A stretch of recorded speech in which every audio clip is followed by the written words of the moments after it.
I see. One opening comment here that plays into this conversation and more, but yesterday I asked the speaker when he was on to respond to Senator Norwood's filing with the Ethics Commission declaring the House Republicans were violating the Open Meetings Act in the House. It was blasted on the remaining liberal media outlet in the state, or outlets, and a major story, and actually in the world of real honest journalism, it was an embarrassment to that industry. They conveniently left out a major part of that story. Speaker revealed yesterday morning that the Ethics Commission Executive Director, Tom Hood, had notified Mr. Norwood in about a quick hour later that his request would not even make an advisory opinion on the matter. In other words, any Tom, Dick, and Harry or Karen can file a complaint. Well, just let me say, many of the good people who signed on to contribute money to this nonprofit organization to bring out fair and honest reporting is the way it was billed.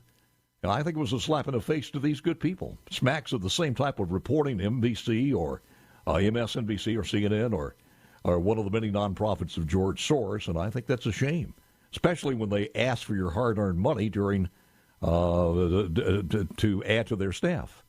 But the speaker did reveal that yesterday, that Tom Hood said, no, we're not even going to take that up, and it was conveniently left out. I do believe the governor is with us this morning, Tate Reeves. Good morning, sir. How are you? I'm great this morning, Paul. How are you doing? I'm doing good. I don't think that was really an unusual thing there. I think it's been done more than once as far as leaving out some convenient parts of the story. Well, when you talk about the mainstream media in Mississippi and sadly across America, it's just really a sad, sad day for them as they seem to be much more partisan. They focus on not only telling only one side of the story, but only telling stories that benefit the Democrats. Well, it is, and it just seems that even the Clarion now, what is left of the Clarion, it's maybe some lighter side stories, a rehash of some of the civil rights days, and maybe a couple of sports stories, and that's about it. Lots of things to talk about here. My goodness, where do we get started? There's so many different areas. The personal income tax, I want to spend some time on that one, but your analysis of where we are and how tonight's deadline, or at the end of the session, today's session's deadline. It's the deadline for introduction of local and private bills that are not revenue bills. Which ones are you concerned about? Well, typically the local and private calendar is situated there in both the House and the Senate in such a way that the two chairmen strongly encourage the members to get their local and privates in long before the actual official deadline. And so most of those have already made their way through the process. We've actually signed quite a few local and private bills, and typically on those local and privates, we give the cities and counties and their governmental leadership tend to make unanimous decisions and ask from a unanimous standpoint for the legislature to take action, and they tend to do so most of the time. Anytime there's revenues involved, we require that there are local elections so that the people have input in those decisions. And so there may be a few bills filed today, Paul, with respect to that deadline, but as you well know, the big deadlines are over the weekend. This is what we call conference weekend, where all the bills that have been sent to conference, which basically means that the House of Representatives has passed one version of a bill and the Senate has passed another version of the bill. The Lieutenant Governor Speaker each appoint 3 members of their chamber to hopefully hash out and negotiate the final details of those bills. And sometimes those bills make it across the finish line and those conference reports get filed by the deadline, and sometimes they don't. And I'm sure we'll have a little bit of both over the next 48 hours or so. You held a presser yesterday, and you said, I'm prepared to do whatever it takes to eliminate the income tax in Mississippi. We're going to work together over the next several days to get it done. We're going to eliminate the income tax in Mississippi. So let's open that up and talk about it, because I think it's the most transformative piece of legislation that we've had in many, many decades. And push comes to shove, it's time now to either do it or not do it. Well, you're right, Paul. It's been talked about for many, many years. I've been in support of eliminating the income tax, and we've taken incremental steps. As you know, we in 2016 passed significant major tax reform in which we had the largest tax cut in Mississippi history. And not long after we did that, under President Trump's leadership, and I think this is important, under President Trump's leadership, we also saw significant income tax cuts at the federal level as well. And the reason I mention both of those specific times is that the arguments against the bills to eliminate the income tax today being made by liberals are exactly the same as the arguments that were made against the Trump tax cuts, and exactly the same arguments that were made in 2016 when we came together and conservatives passed the largest tax cut in Mississippi history. And their primary argument is, well, we just won't leave enough money for government if we do this. And what we argued at the time, what President Trump argued at the time, what all conservatives have argued at the time is, if you allow people to keep more of their money, they tend to go out and spend it, and it actually grows economic activity. So, Paul, let's talk about where we are today. I'm so optimistic about Mississippi's future because we have seen a growing economy. Mississippi today has the lowest unemployment rate in our state's history. Mississippi is at a point where our revenues have grown considerably because our economy has grown considerably. Our incomes have grown considerably. So not only do we have more people working, the people who are working are making more money. And as you make more money, as a conservative, I believe we ought to incentivize what we want more of. We want more people working, and so we ought to incentivize it by allowing them to keep more of their take-home pay. And so that's where we find ourselves. I decided to make an offer yesterday, a plan. But I want to be clear about my plan. I think it's a good plan. I think it could be implemented. I think it should be implemented.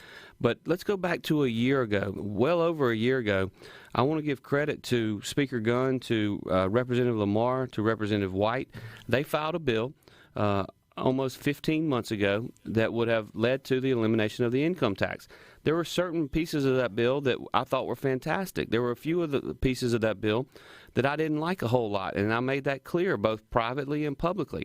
And to their credit, for a year and 3 months, all three of those gentlemen, Speaker Gunn, Representative Lamar, Representative White, and all of the conservatives in the House have worked hard to reshape their bill, to offer other options. And then they passed a bill last week, before the House of Representatives with virtually every Republican, even some Democrats came on board to vote for it, that did exactly that. And so the House has a plan to eliminate the income tax, which does it over a period of time without raising anyone else's taxes. And so they have a perfectly good plan.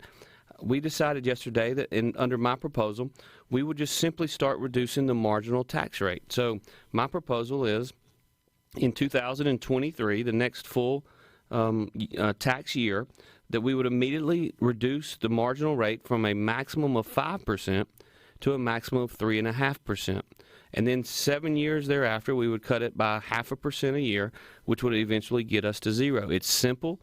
It's a good plan. It's one that hopefully the Republicans in the Senate can get on board with. But again, that's one good plan. There are other good plans out there. There are other good ideas. And we're all certainly willing to listen to what those good ideas are, but we got to find a commitment by everyone to get this done. Your triggers figured into your bill also. Well, we don't have triggers in our bill, but we're certainly open to consider it. And at this point, we're willing to consider triggers. We're willing to consider the need for some who want to spend more money in government to have floors, for instance, on how much revenue there can be. But the point, Paul, is when you look at revenue, it is my understanding that the legislature is going to meet through their joint legislative budget committee sometime in the next hour or so, maybe hour and a half, and they're going to increase the revenue estimate for the next fiscal year up to $7 billion. The budget this year is $5.8 billion.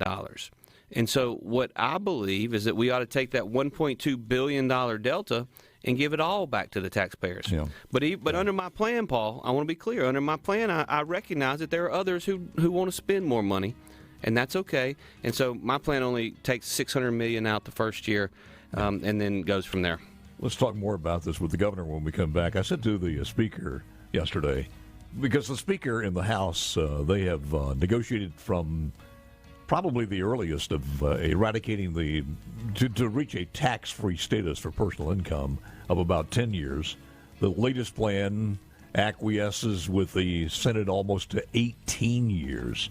And my question to the governor, or to the speaker, was, at what points when you concede or negotiate, you've negotiated down to nearly defeat. But we'll talk more about this coming up next. Equal housing lender back with the governor of the great state of Mississippi on continuing on the income tax. How basically your plan that may or may not see the light of day in as a compromise in the special session. We'll talk about that later. But is it basically decreasing the government spending about $100 million a year? Well, actually, it doesn't have anything to do with how much we spend. It's how much we take in. So the budget for the current fiscal year, Paul, is $5.8 billion. The projections for revenue for next year is $7 billion. Under the plan that I proposed yesterday, we would immediately go from a 5 to 3.5%. If you have no growth in revenue in any of the other categories in which we collect money, that would take about $600 million of the $7 billion. So we would go from $5.8 billion in spending this year. If you assume no other growth in any other category, which is an unsafe and wrong assumption, but if you even take the revenue experts' view, then what you would have is $6.4 billion for the legislature to spend. So in other words, under my plan, $600 million would be available for appropriators, for legislators to spend, and $600 million of that $1.2 billion surplus would then be returned to the taxpayers. Again, I'm okay doing more than $600 million returned to the taxpayers, but we're trying to find compromise and a way in which to get the 36 Republican senators on board to have significant tax relief and a plan to eliminate the tax over time. How long is that going to take in your plan? It would take 8 years. 8 years. It would take 8 years, which would be, again, a 1.5% reduction from 5 to 3.5, or if former Governor Fordyce were here, he would remind us all that that's actually a 30% reduction in the income tax from 5 to 3.5%. Yeah, he probably would have done it with different languages than you. Well, he may have used a few colorful languages, and let's be honest. I'm glad to hear you laugh, Paul, because I think that's one of the things I tell my kids all the time. Is today's a great day to have a great day, and we should recognize that Mississippi's in a great position. We've seen tremendous economic growth. We're in the best financial shape we've ever been in. We're in the best fiscal shape we've ever been in. The reason we can have these conversations about eliminating the income tax is because we've been fiscally prudent for the last 18 years that I have been in office. But also remember, Paul, when I came in, state government spending was $3.2 billion.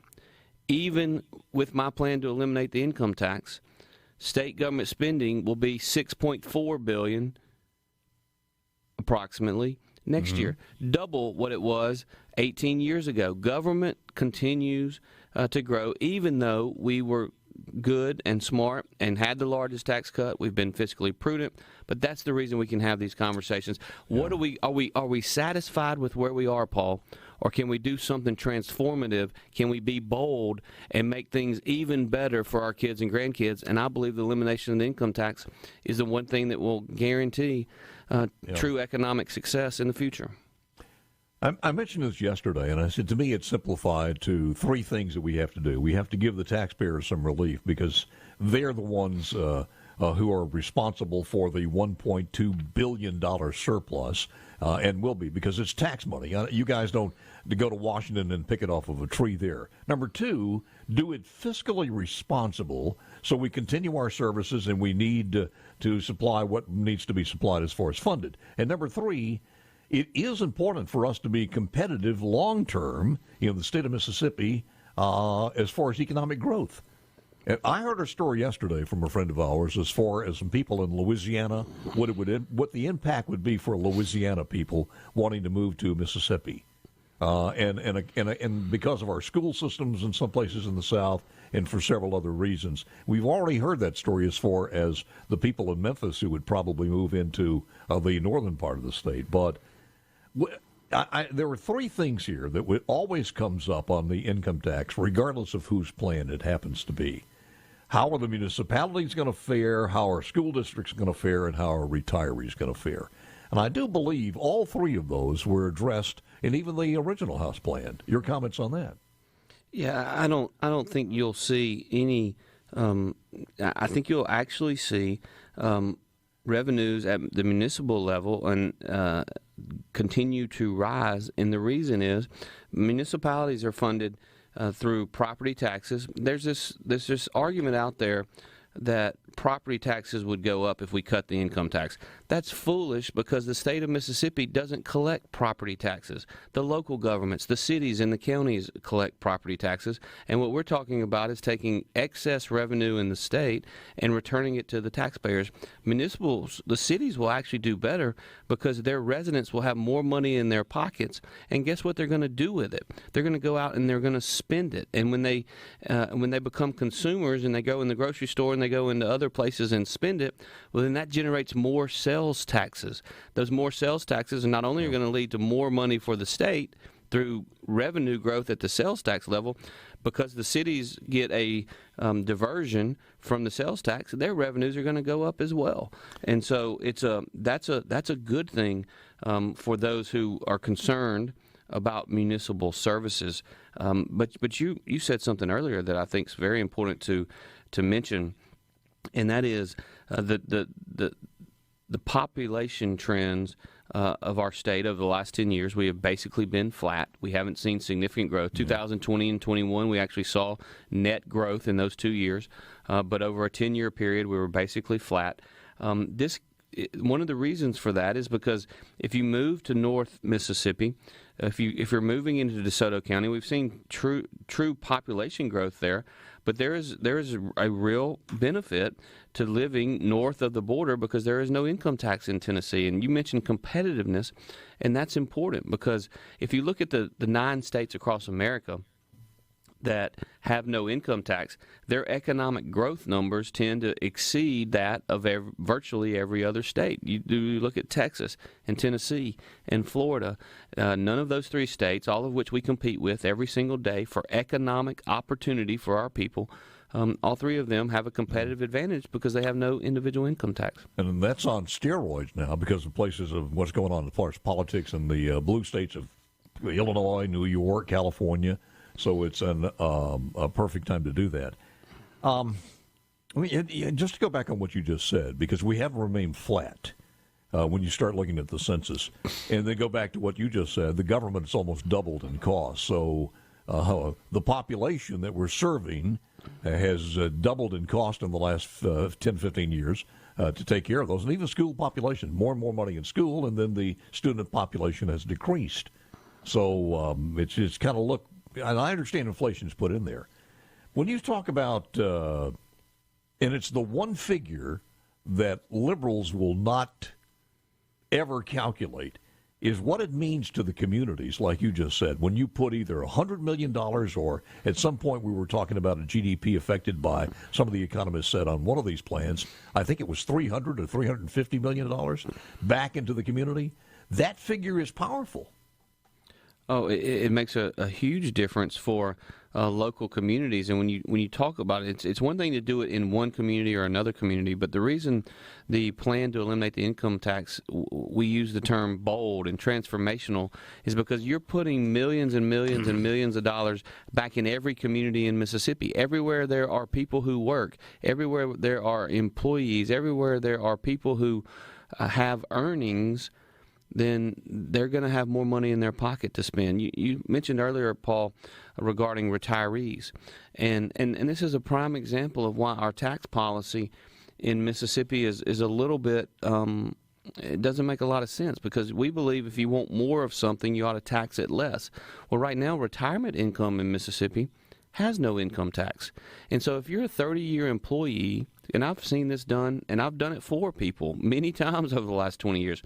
If you're a 30-year employee of the state of Mississippi and you decide that you're going to retire from working and get your retirement, you get an automatic 5% pay increase if you're getting the same amount of money, because on your earned income as a 30-year worker, you got to pay income taxes on it. But if you get retirement income, you don't. We ought to be rewarding work and treating that income the same way. How's grocery taxes fare under your plan? We don't address any reductions of sales tax on any items. Okay, and I'll ask you about the special session and one other thing. Final segment with the governor coming up next. This morning, back with the governor, final segment here. And to get you on a couple of other things here as far as the special session is concerned.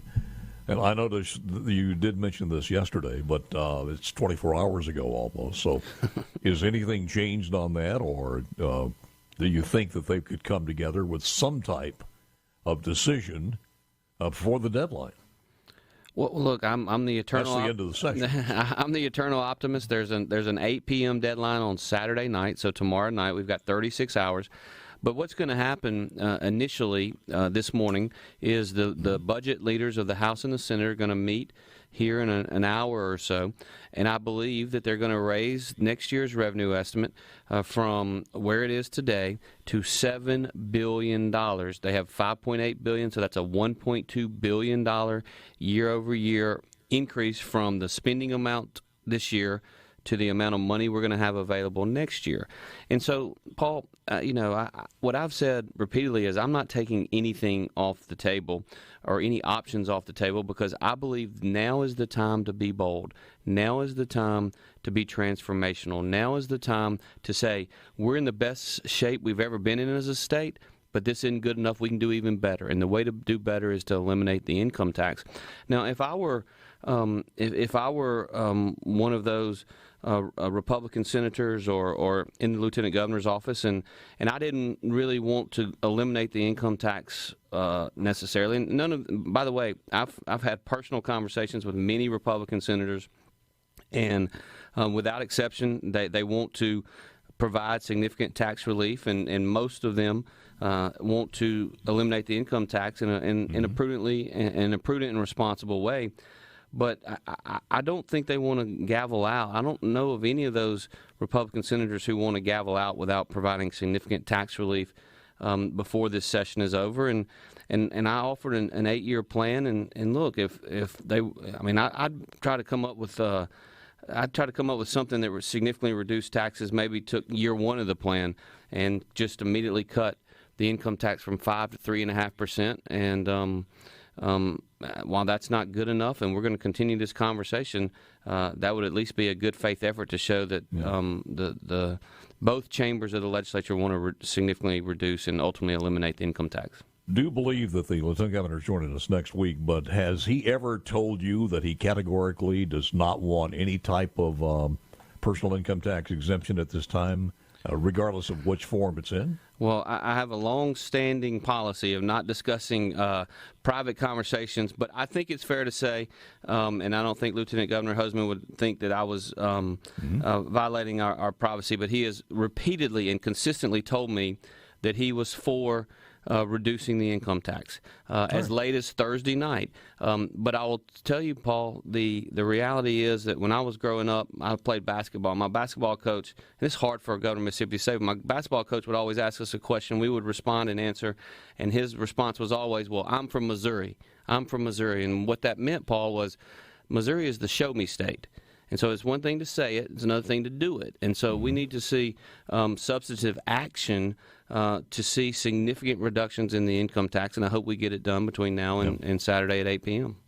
Anything else that might appear if you do have to call a special session? It would be a singular call, or could it be multiple calls? Well, I think it really depends upon what happens over the next 48 to 72 hours in the Mississippi legislature, because obviously there are a lot of important bills that remain. And I take the position typically that Mississippi's been a state now for about 204 years. If we've made it that long without any one particular bill becoming law, we probably can make it one more year. But there are some items that we would certainly consider. I don't take calling a special session lightly. I've been in office now almost 2.5 years and have never called a special session. And so I certainly don't want to. I'm not excited about it. But I do think there are some things that rise to that level, which, if you shine a light on the process, you have a better opportunity to get good policy. I believe eliminating the income tax and quite frankly, providing at least $600 million next year in calendar year 2023, at least $600 million back to the taxpayers is a minimum that we can do, given how much they have sent not only to the federal government but also to the state government. Limited time left here. Just a couple of bullet point shots on a couple of other topics. The Wildlife Stewardship Fund is another bill hanging out there. It is, and I personally supported the House version of that bill. I think that long term we've got to provide a stable funding source to allow for conservation, and that is the Senate has moved considerably from where they were last year, and I'm hopeful we can get a deal on that bill as well, because we've got a real opportunity to do so. A little perplexed on why we haven't already done this instead of keeping Go Mississippi in there, but when's the deadline for the Mississippi song? Because the governor or the lieutenant governor of the House said that they were on the same page on this one, but it's still out there. Well, the deadline for general bills is actually not until Monday, and so we've got the deadline on Saturday is for revenue bills and appropriation bills. The general bill deadline is not until Monday. And to be perfectly honest, Paul, sometimes when you're in leadership, you're so focused on the numbers and the finance side until you get through Saturday, and then you start looking at those general bills as you move into Monday. Governor, thank you for spending the time, sir. Always a good visit. I thank you so very much. Thank you. Always.